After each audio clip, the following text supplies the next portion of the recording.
जय श्री राधे दोस्तों, केपी की वाणी चैनल में आपका स्वागत है। रोजाना राशिफल से संबंधित सभी प्रकार की जानकारी पाने के लिए हमारे चैनल केपी की वाणी को जरूर सब्सक्राइब करें। अगर आपको अपनी शादी के बारे में जानना है कि आपकी शादी कब होगी, तो आप अपना जन्मदिन कमेंट बॉक्स में बताएं, आपकी जरूर मदद की जाएगी। प्लीज अधूरी जानकारी ना दे, इससे आपको समय पर जानकारी नहीं मिल पाएगी। अगर आप लव मैरिज को लेकर भविष्यवाणी पाना चाहते हैं तो अपना और अपने पार्टनर का जन्मदिन कमेंट बॉक्स में दे, हम आपको जल्द से जल्द पूरी जानकारी देंगे। अगर रिप्लाई करने में देरी होती है तो आप निराश बिल्कुल ना हो, क्योंकि आपको जवाब जरूर दिया जाएगा। यह जानकारी आपको जन्मतिथि के हिसाब से और मूलांक के हिसाब से दी जा रही है। समय के अभाव के चलते ऐसा हो रहा है कि आपको यथाशीघ्र जवाब देने में असमर्थ हूँ। इसके लिए हाथ जोड़कर आपसे क्षमा प्रार्थी हूँ। आशा करता हूँ कि आप हमारी निवेदन को जरूर स्वीकार करेंगे। हमारी कोशिश यही रहती है कि सभी लोगों के सवालों के जवाब समय पर दिया जाए और जल्द इसमें सुधार भी किया जाएगा। दोस्तों, अगर आपकी कुंडली बनी हुई है तो आप केपी की वाणी से संपर्क कर अपनी कुंडली दिखवा सकते हैं और यह जानकारी प्राप्त कर सकते हैं कि शादी में बाधा क्यों आ रही है और आपकी शादी कब होगी। जिन जातकों की कुंडली नहीं बनी हुई है वे केपी की वाणी से संपर्क कर अपनी कुंडली बनवा सकते हैं। हम आपको हिंदी में विस्तार पूर्वक यह जानकारी देंगे कि आपकी शादी कब होगी, कहाँ होगी, कैसे होगी, किस नाम से हो सकती है, किस राशि से करनी चाहिए, आपका और जीवन साथी का रंग रूप स्वरूप स्वभाव कैसा होगा, उनका कैरियर, आपका कैरियर कैसा होगा।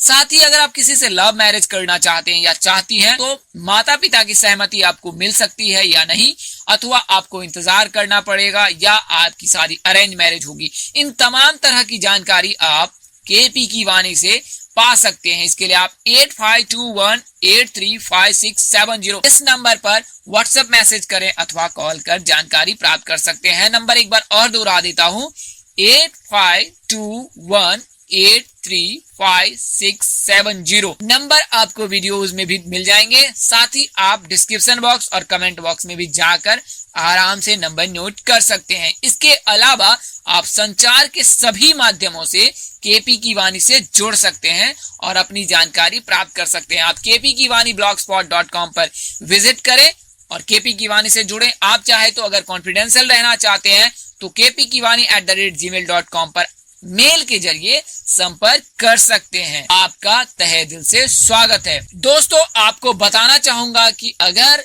आपकी शादी तय हो चुकी है तो शास्त्र अनुसार अपनी कुंडली मिलान अवश्य करा लें। इससे आपको वैवाहिक जीवन की जानकारी प्राप्त हो जाएगी कि आप और आपके जीवन साथी के बीच कैसा संबंध रहेगा। शास्त्रों में निहित है, नारी दोष, भकुर दोष और मांगलिक प्रभाव रहने पर शादी नहीं करनी चाहिए। तो अपने नजदीक के किसी प्रकांड पंडित अथवा ज्योतिष से सलाह ले और अपनी कुंडली मिलान कर यह जानकारी प्राप्त कर ले कि आपकी शादी उचित वर या वधु से हो रही है अथवा नहीं। आप चाहे तो केपी की वाणी से भी संपर्क कर सकते हैं।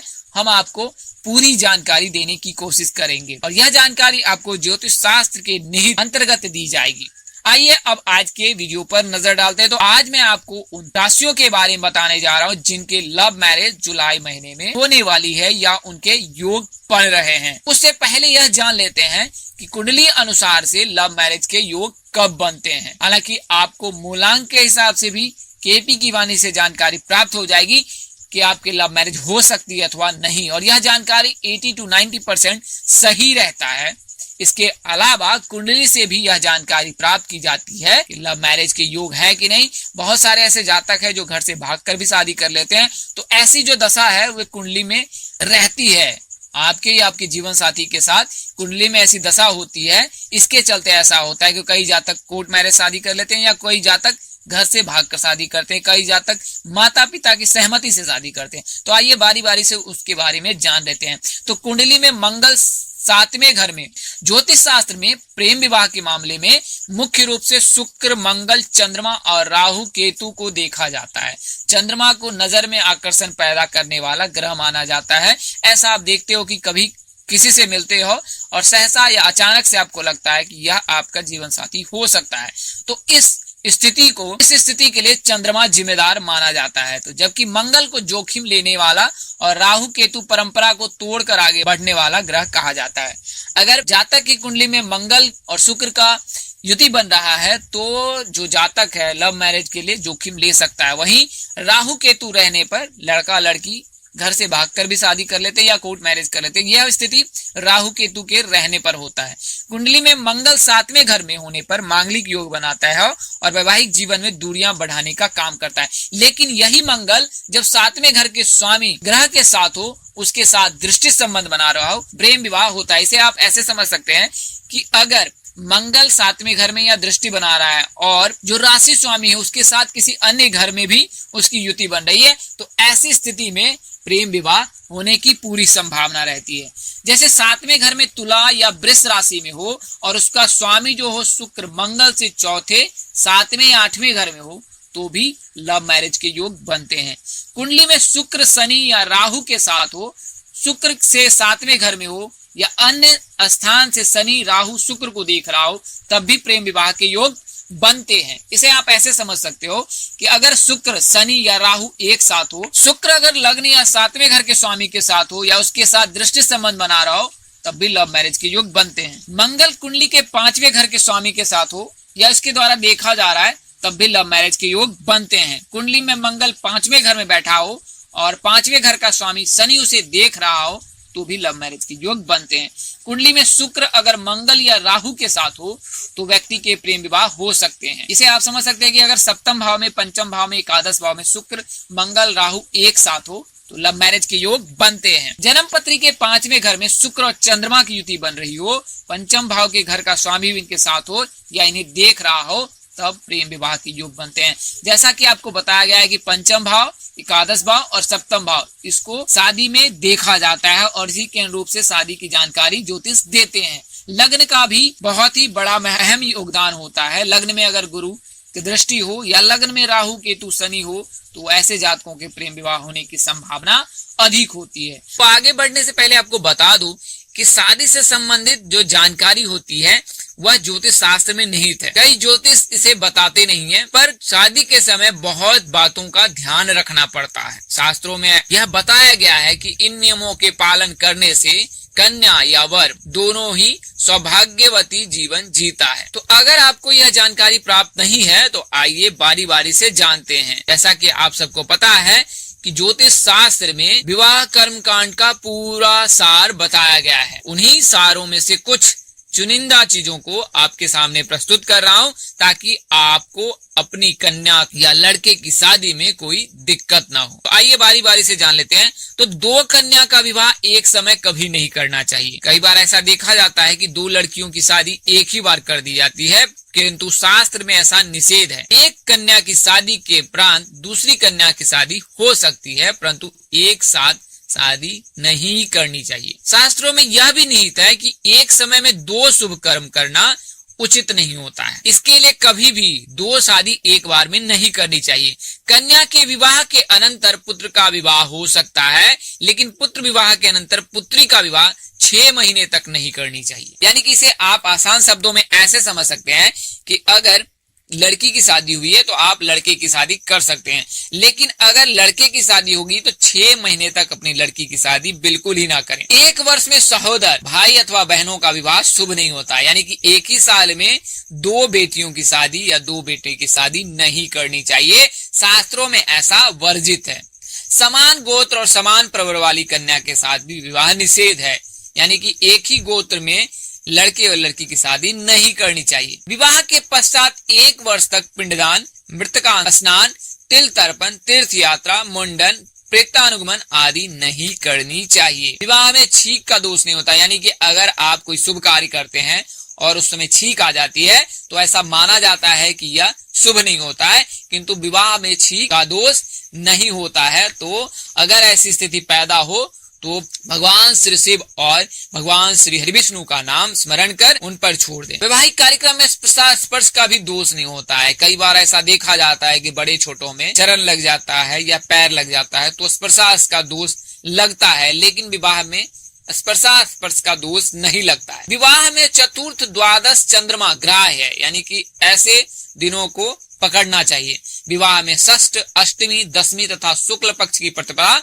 रिक्ता आदि तिथि निषेध है। इसके अलावा चतुर्दशी और नवमी भी निषेध है, यानी कि षष्ठी, अष्टमी, दशमी, प्रतिपदा शुक्ल पक्ष की और चतुर्दशी, नवमी, इन दिनों में शादी नहीं करनी चाहिए, चाहे विवाह मुहूर्त कितना भी शुभ क्यों नहीं हो। कन्या कैसी होनी चाहिए? तो कन्या अधिक अंग वाली नहीं होनी चाहिए, ज्यादा बोलने वाली भी नहीं होनी चाहिए और ना ही वह रोगनी होनी चाहिए। विवाह में सपिंड, विचार, गोत्र आदि का विचार करना चाहिए।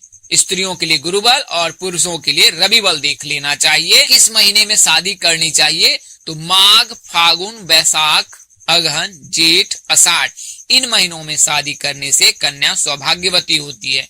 नक्षत्र की बात करें तो रोहिणी, उत्तरा, रेवती, मूल, स्वाति, मृगशिरा, मघा, अनुराधा, हस्त, ये नक्षत्र विवाह में शुभ माने जाते हैं। इन नक्षत्रों में शादी करनी चाहिए। विवाह में सौर मास ग्रहण करना चाहिए। सौर मासो विवादो यज्ञादो सावन स्मृता अब्दिके प्रत्यकारे च चांद्रो मास से प्रशस्यता। बृहस्पति, शुक्र, बुध और सोम, इन वारों में कन्या की शादी करने से कन्या सौभाग्यवती होती है। इसलिए हमेशा सोमवार, बुधवार, शुक्रवार और गुरुवार, इन दिनों में ही लड़की की शादी करनी चाहिए। आइए अब उन राशियों के बारे में जानते हैं जिनकी शादी के योग यानी कि लव मैरिज के योग बन रहे हैं। तो पहली राशि सिंह है। सिंह राशि के जातक को हमेशा सिंह वाला ही कहा जाता है, क्योंकि इस राशि के जो जातक होते हैं बड़े ही दिलेर और निडर होते हैं। एक बार जिनको यह चाह लेते हैं उन्हें पाने की पूरी कोशिश करते हैं और इस मामले में वे सफल भी होते हैं। माता पिता की सहमति से पाकर वे लव कम अरेंज मैरिज भी कर लेते हैं, अन्यथा लव मैरिज तो इनकी निश्चित ही हो जाती है। सिंह राशि के जातक इस मामले में बहुत ही आगे रहते हैं। इन पर भगवान श्री हरिविष्णु और भगवान शिव जी की कृपा बरसती है। साथ ही राहु, केतु और शनि के योग के चलते ऐसा योग सिंह राशि के जातकों का बन रहा है कि जुलाई महीने में आपकी लव मैरिज हो सकती है। किस नाम से हो सकती है? तो MKS, इसमें सिंह राशि के जातक, मकर राशि के जातक और कुंभ राशि के जातक शामिल हैं। अगली राशि तुला है। तो तुला राशि के जातक बड़े ही नेक दिल इंसान होते हैं और हमेशा ही समर्पित स्वभाव के होते हैं। ये जिनसे जुड़ते हैं उन्हें अंतिम उनका साथ जीवन भर देते हैं। इसी स्वभाव के चलते लोग इनके इर्द गिर्द घूमते रहते हैं। कई बार ऐसा देखा जाता है कि तुला राशि के जातक अपनी हानि देखकर भी दूसरों को लाभ पहुंचाने में कोई कोताही नहीं बरतते हैं। इसके चलते इनकी शादी के योग बनते हैं। तुला राशि के जो जातकों के शादी के योग 20वें वर्ष से बनते हैं और 28 वर्ष तक शादी के योग बनते हैं। बात करें महीने की तो जुलाई महीने में शादी के प्रबल योग हैं और जो जातक लव मैरिज करना चाहते हैं वह अपने माता पिता को मनाए, आपकी बात बन जाएगी। माता पिता और आपके जो जीवन साथी, उनके माता पिता की सहमति आपको अवश्य ही मिल जाएगी। इसके लिए क्या करें? तो करना कुछ नहीं है, शुक्रवार को और पूर्णिमा के दिन मिलना है। शनिवार और अमावस्या के दिन भूल कर भी जीवन साथी से ना मिले। लाल रंग का जो उपहार है अपने जीवन साथी को देने से लव मैरिज की संभावना बढ़ जाती है। शिव जी और माँ पार्वती की विशेष पूजा करें। सोमवार के दिन अगर आप उपवास रखते हैं तो यह आपके लिए सोने पे सुहागा जैसा है।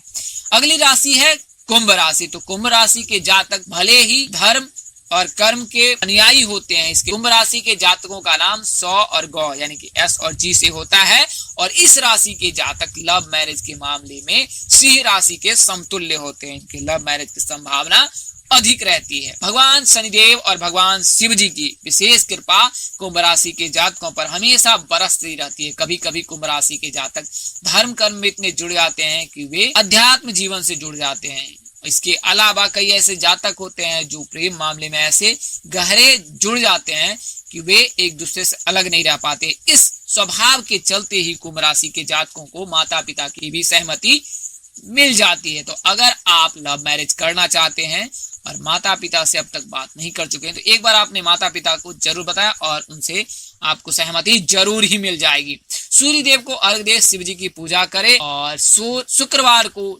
शिव जी को सफेद फूल अवश्य ही अर्पित करें। इससे शादी के योग बन जाएंगे। दोस्तों, इस वीडियो में बताई गई जानकारी ज्योतिष, पंचांग, मान्यताओं और धर्म ग्रंथों से दी गई है। हमारा उद्देश्य महज आपको सूचना पहुंचाना है। आप इसे सूचना हेतु ही ले। इसके अतिरिक्त अगर आप इनको मानते हैं, अपनाते हैं अथवा उपयोग करते हैं तो इसके आप स्वयं जिम्मेवार हैं।